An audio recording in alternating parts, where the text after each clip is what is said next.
Welcome to Phil Wilson Chats with Celebrities. And here's your host, Phil Wilson. Old friendships, long-standing love, and new beginnings. Allan Clarke returns to music with Buddy's Back, the lead track taken from his forthcoming new album, I'll Never Forget.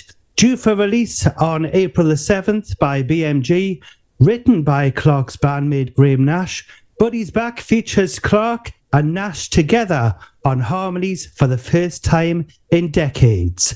Welcome to the show, Allan. Glad to be here, Phil. Thanks for having me on. It's a pleasure. As lead singer of the Hollies, you have had immense success and spurned a line of great hits across the decades. Which decade was the most you loved when singing with the Hollies? Well, some say that if you remember the 60s, you weren't there. Yeah, the 60s, when it first all started, the Beatles came. They came on the scene, and all the record companies down south wanted to have their own group to push. Yeah, I suppose we were in the right place at the right time. Got signed up by EMI, and we started having hits. And history has it. I can say that now. It is history when you go back to the 60s. I mean, it was just wild. Everything sort of came into it. Every day was a party, if you know what I mean. And when you've just come out of the mill and all of a sudden you're on top of the pops, it's a strange feeling that you really had to get used to it. And for a long time we did. But yeah, I think the 60s was the most exciting time. The 70s was okay. Didn't really get into the glam bit myself, but yeah, it was fantastic. Well, you couldn't tell the bottom from the top. You like that? Yeah, Mr. Fletz. I know he wrote that. Yeah, I think we might have had Elton John on that one. I'm not too sure, but He was ready right then. Yeah. It was fabulous, that tune, actually. I have played that on Phil Wilson's Vinyl Revival, and it goes down very well.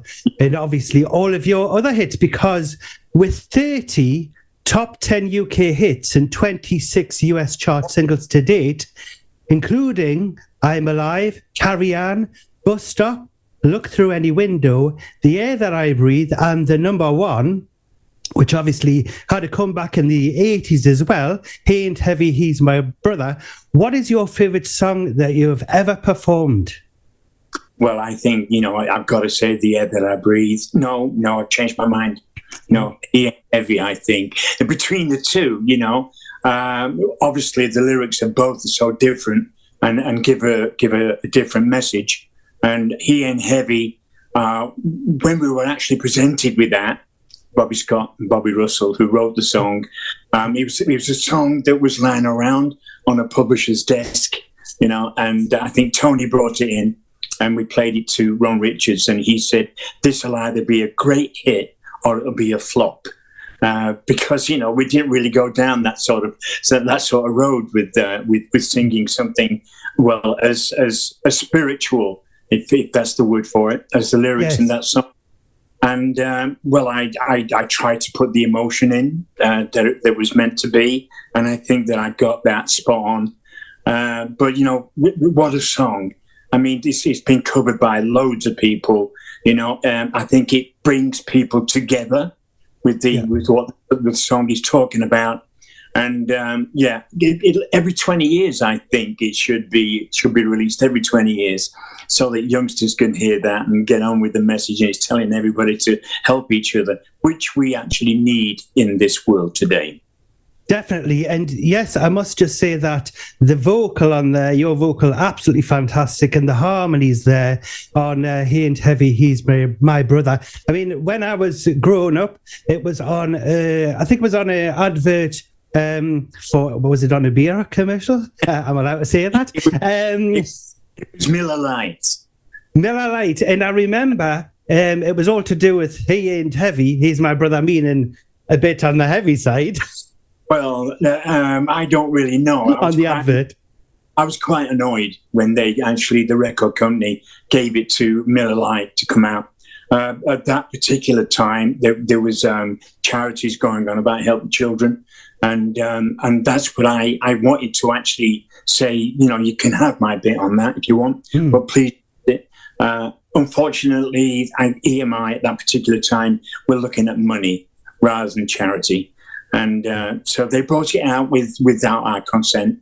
They could do that, and I suppose it rekindled our presence a lot with being on TV. I mean, that guy that did that, he looked nothing like me. No. and so we got a hit, and it sort of reissued us with a lot of people that hadn't heard about us in the past. So it was good in one way but bad in the other. And eventually, it was released in '88 again, wasn't it? Because was it originally in 1969? Yeah, it was. Well, that's about 25 years, isn't it? It's yeah. Alive. Yeah, I think 68, and you're right, it was 89. And again, as I say, it sort of put us in front of the TV and the concerts and things like that. Of course. And just one more thing about the single as well. Eventually, it was released as a charity single, wasn't it? Yes. I think a lot of I forget which charity it was for, but it was a very important charity. If you wanted to tell us about that. Bill, it was the NHS, yes. And I sat here in COVID like everybody else, and there was a lot of people doing things. And at that particular time, I wondered, well, what can I do? And I thought, well, He Ain't Heavy is about the message to get through to people. You got to help each other in the dire situation that we were in. I didn't have an orchestra, but my friend Francis Haines, who is my co-producer on both my albums, Resurgence and this one. And he sent me up a piano track, like a classical piano track. Yeah. And it had to be in a lower key because my vocals really weren't standing up to too much strain. Like, the air that I breathe and He Ain't Heavy was way up there. So he sent me down, and I did a few vocals, and I did it 3 or 4 times until I thought I'd got the right one, which is easy to do in your own studio, yes. Which this where I am now is my studio. It used to be a bedroom, many years ago, but it's now where I do most of my recording. But yeah, it was something which it was meant meaningfully. To get the people maybe to put what they could into the NHS and get everything flowing again. I hope it did well. I think it did for quite a few people. Of course, yes, and the message definitely got out there. And thank you so much, obviously, on behalf of the United Kingdom and everybody who is obviously joining in with this interview with us today. On another subject, when you were on tour, let's go back to when you were on tour because you've still been touring, all the time that you haven't been releasing singles, haven't you? And a question that I've got to ask you is, when you were on tour, doesn't matter which decade it was, are there any memorable moments that you could tell us about? Any secrets? No, there's no secrets. No secrets. I mean, the time that I had with Hollies, with the Hollies, all the hits that we had, as you quite rightly said, and being able to go to America for the first time, I think that was about 64, 66, and seeing that New York actually looked the same as it did in the movies. When you get things like that happening to you day after day, it gets very hard to actually to pick a particular time in your life, which has more, it's getting on a plane for the first time to go to America. Yes. For me, was like, it was the first time. And I don't know, I think being able to go to America and meeting the people that I idolized very much so, and coming in across them, like Chuck Berry and, and Little and it was meeting those people in reality is always, wow, who's this? There he is. I mean, walking down New York, I saw one of my favorite all-time cowboys. His name was Tex Ritter, and he was sitting in a by a dining table, and I could see him in a coffee shop. And I had to go in and say, Tex, it's really nice to meet you. I love High Noon like you wouldn't believe. And he went, and did his twang. But, great. Things like that happened all the time. I mean, there was one particular time in Los Angeles where I was in a hotel called the Knickerbocker Hotel. And this doesn't happen to everybody in their lifetime, I'll tell you. But, when we used to go to the afternoon pictures, the ABC, we are the Ovaltines. Yeah. Used to show all these, like Abbott and Costello, all these things in there. Yes. I got into a lift and went down to the next floor, which opened, and the door opened, and it was the Three Stooges stood in front of me. Excellent. You probably don't know what the Three Stooges are. To be honest with you, I actually know. Well, I know of the Three Stooges because my mum used to say, when I was growing up, she used to say, "Oh, on BBC Two, come down, Philip. The Three Stooges is on." So I do know about them. But in reality, I mean, they were smaller than me. I'm not tall, but I was paralyzed. I thought, God, here's the Three Stooges. And I couldn't do anything. I couldn't speak. I had no camera. I didn't ask for their order. And then, they just walked out in the threesome and disappeared. And I thought, wow, no one's going to ever believe me. But things like, so those sort of things happen. But, when you're on the road and you're touring, in the 60s, we were on a bus, and I mean, we did many tours with the Stones. There was the Stones, the Kinks, and us all on the same bill. Amazing. More people than that on the bill. You had like 5 acts. And it really wasn't that difficult in the 60s because you were given about 20 minutes to do on stage.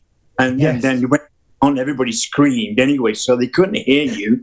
And then you came off 20 minutes. So it was, it was one of those things that you got on a bus, you got off a bus, went in the theatre, did your show, went out of the show, got back on a bus. So, we had a lot of fun together, all the guys that were on, there was no competition at all with any of these that we toured with.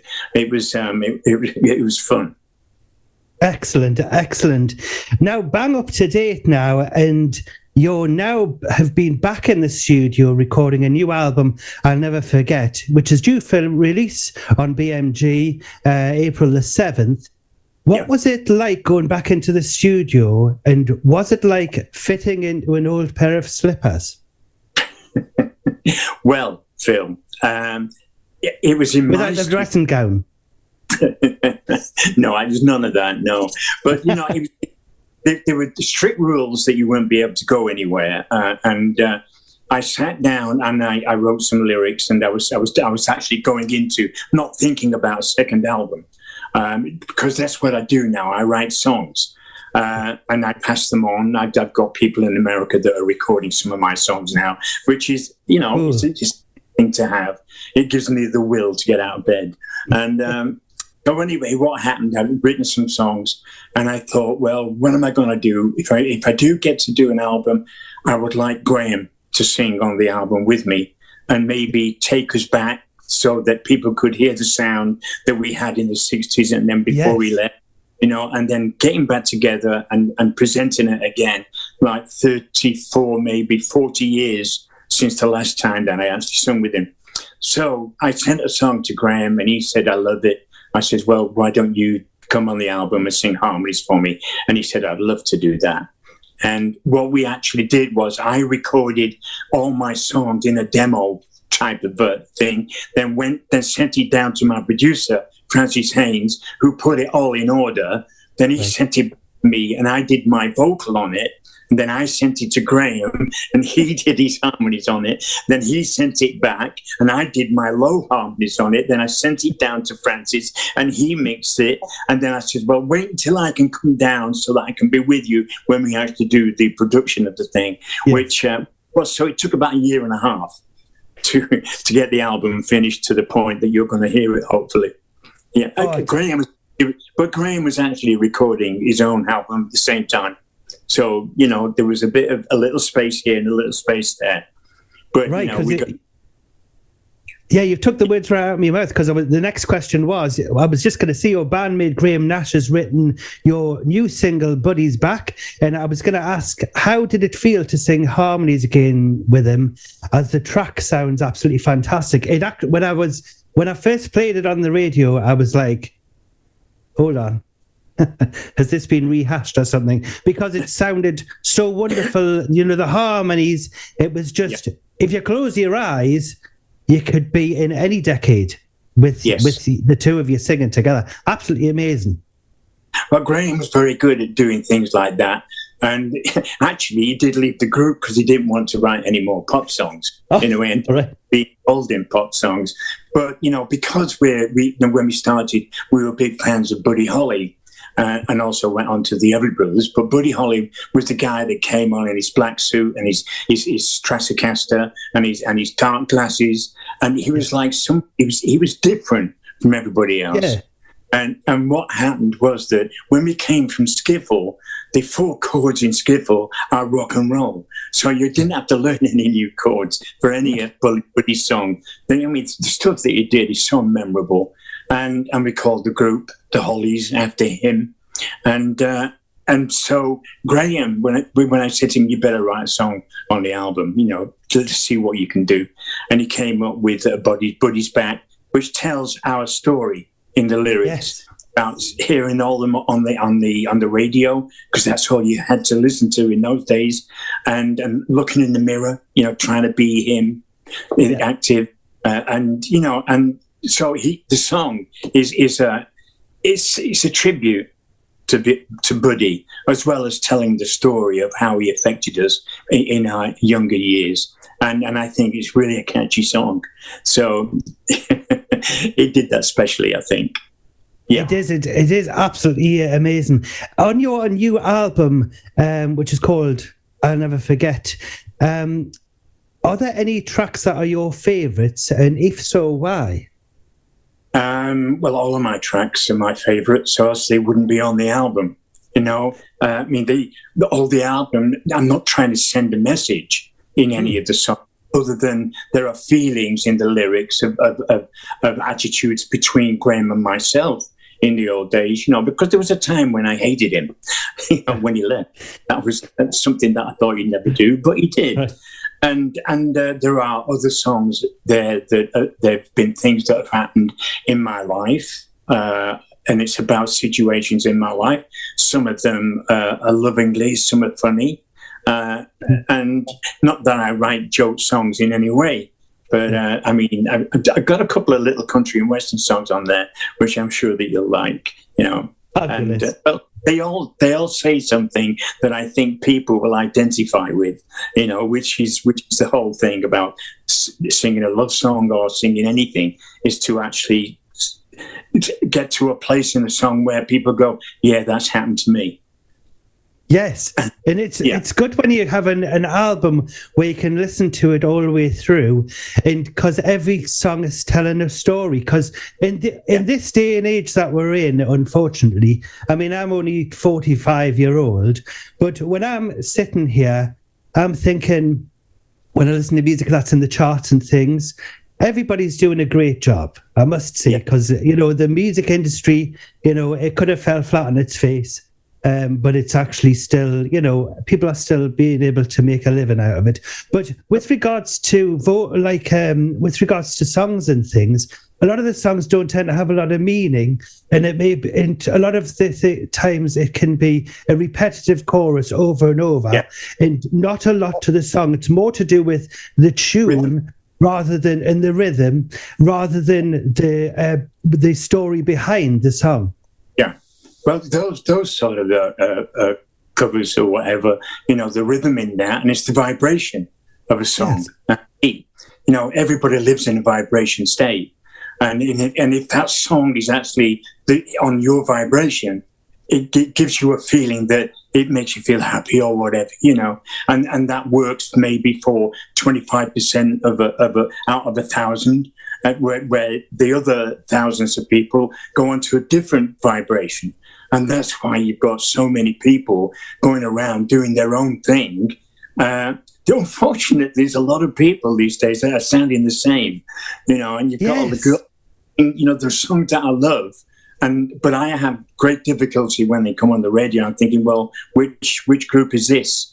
It's like same old, isn't it? It's like everybody seems to be kind of a carbon copy, and like me daughters will go, you're getting old, that kind of. But it's like there are people that stand out more than others, because they have a different approach to music. I mean, look what Madonna did for all that length of time. I mean, a young speaking about, a virgin. I mean, that was a great sell. But, there are people that have a different vibration and a different approach to songs.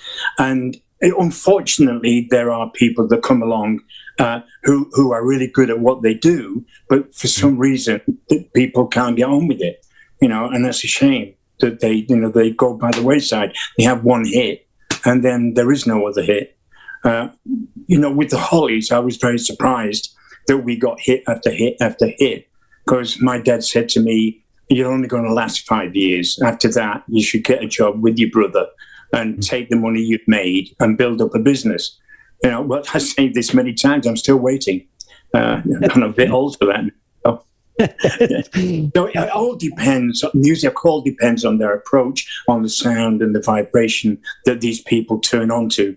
And mostly young girls, are wanting to be either Little Mix, or they want to be loud, or and it's unfortunate, because they want to be them, and it's an impossibility. So they get their love out of the songs which are on CDs, and they probably sit in their rooms, sitting around a table, playing the album, like we did in the '60s when we had a dance set. The things used to drop on to play the next, so nothing has really changed other than the attitude. With regards to music that you're listening to now, is there anything that in particular, any groups that you like, or any No, I'm a writer of songs now. I've not been a great, I won't say believer, but I don't listen to the radio as such, where I listen for what's coming on. To me, it's like it's a background music. Background. In a way, it's because I'm rock and roll. If you put rock and roll on, I hear it straight away. And because I'm attached to that rhythm of rock and roll, and it'll never go out of my soul in any way whatsoever. But when you put Gene Vincent on, or Eddie Cochran, or Jerry Lee Lewis, or Chuck Berry, or or any of those guys that were singing rock and roll, I was there. I was back in the dance hall. Yes. So playing other stuff. I mean, I love Prince when he came on the scene. Yeah. Because my daughters played it all the time. Or my daughter played it all the time when she had her friends around. And Prince was king. And, and other people come on that are, I love the Killers. I like the Killers. But I don't rush out and buy their album and bring it back home. When you hear the song, you know that you like that song. So I think the Killers he is a good writer, So that's what I think about music. But I am in the process of writing, so I don't really want to be influenced in any way. That's just an excuse, but you know what I mean. I know what you mean. Now, question. Yeah, go on. Sorry to interrupt. What were you going to say? I was going to say, go on, actually. All right, okay. Yes, here's a strange question for you. This one's a one off the cuff for you. That wasn't on the script. What was the first record you ever bought? Vinyl? I've never bought a record in my life. Honestly? Honestly, I've never bought a record in my life. Now, but you've sold millions of them. True. But, there's a reason for that. When I was born in 1942, you could have played one of your gold discs behind you there. Or your platinums or whatever. Oh, not then.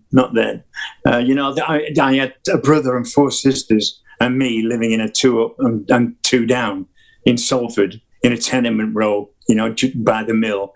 and we couldn't afford anything in those days. We had so I remember all the radio shows from the 40s and all that things. Music only came to me when my mum took me to the pictures to see, Seven Brides for Seven Brothers, or, and all that sort of thing. And I loved it. I really loved it. So probably that's where my music ability came in, by watching these people on a big screen, and Graham and I only got into music really when skiffle came in. Yes, Lonnie Donegan and things like, Lonnie Donegan, was he one of your kind of idols? He was everybody's idol. Even Lennon and Paul McCartney were a skiffle group. There were lots of other people that are now well known in the world that actually turned on to Lonnie Donegan. That was the music at the time. Again, vibrational. And, and then we went on to rock and roll. I'm hoping that... Go on. No. Carry on. I was just going to say, I'm hoping that in the future, everything's all going to go back to vinyl, because hence this radio show here, Phil Wilson's Vinyl Revival. Oh, I see. That's what it's all about, you see. So it's all 100% vinyl. And I'd love to see all of these, the acts that are around now. If they actually released everything on vinyl, then you would see really the bosses, as it were. Yeah, I think that most of the big performers that are around now, and what they do, they get their order, like Adele when she had the Christmas thing out. I mean, yes. I think people that actually do vinyls, I mean, they couldn't do anybody else's, so you've got to get your order in quick if you want vinyl, because I think there's only 2 people that do it, But I'm sure there's going to be other people that will start companies making vinyl more than the people that you can get to now. I mean, mine's on vinyl. You can have it, Excellent. But I had to wait for like 4 months to get vinyl. That's why it's released in April the 7th, because that was the only page you can get the vinyl in. So yeah, I mean, as I say, I never put the needle down on a record because I haven't got a record player as such in any way. I might have in the future, maybe when I get to the point where I won't be writing anymore. And I'll be I'm a free record player, see, because you can listen to my radio show, Phil Wilson's Vinyl Revival, and I'm putting the needle on the record for you. You like that? Oh, you're frozen. Alan. Okay. Oh, we're back. I think the screen froze. Yeah. Just as I was telling a joke. I know. Well, finally, I've got to say thank you so much for joining me, Alan, for this, joining me on the show. It's been an absolute privilege, and I've been following you, obviously, growing up with your music and things, and all of us here who are watching this video and listening to the show, we're just so thankful to yourself and the Hollies for bringing wonderful music to our lives, which is living on forever. Okay. Thanks very much for that, Phil. Thank you. No problem. And finally, would it be possible for you to introduce your latest single, Buddy's Back? Hi, my name's Allan Clarke. You may remember me for being the singer of the Hollies. Well, I've got an album out now, which is called I'll Never Forget. And Phil is going to play it for us now. It's called Buddy's Back. Allan Clarke, thank you so much for joining me.